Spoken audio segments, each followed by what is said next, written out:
ছায়ানট মিলনায়তন অনুষ্ঠিত হলো এসো সুতোর কাব্যগাছি দ্রৌপদী ফোরে শীর্ষক অনুষ্ঠান।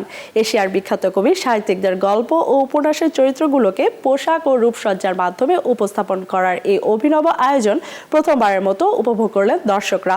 তরুণ প্রজন্মের মধ্যে শিল্প সাহিত্যের প্রতি আগ্রহ তৈরি করে এই আয়োজনের মূল লক্ষ্য। গল্প উপন্যাসের মিশ্রণকে পোশাক ও রূপসজ্জার মাধ্যমে তুলে ধরা এবং সেই পিরিয়ডকাল সময়ের সংস্কৃতিকে বর্তমান শিক্ষার্থীদের মাঝে উপস্থাপন করাই ছিল এই অনুষ্ঠানের মূল উদ্দেশ্য।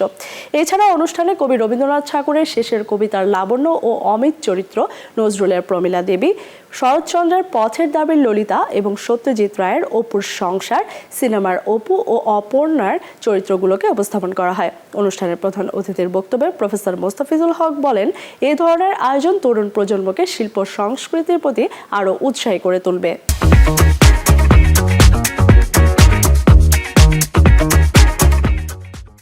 যে ক্যারেক্টারগুলো আমরা দেখতে পেয়েছি এটাকে বিভিন্নভাবে স্টাইল করা আর রূপসজ্জার মূলত যে কাজটা ওটা আমার করা। আমি নিজেই একটা কস্টিউমে আছি।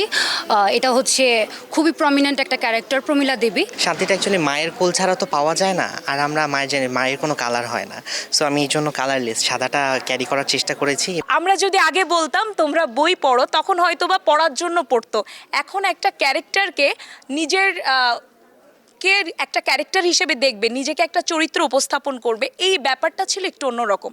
তো সামাজিক যান্ত্রিকতার ভিড়ে যদি একটু নিজেকে একদিনের জন্য হলো একটা নতুন চরিত্রে উপস্থাপন করা যায়, আমার মনে হয় এটাই প্রোগ্রামের সবথেকে বড় বিশেষত্ব।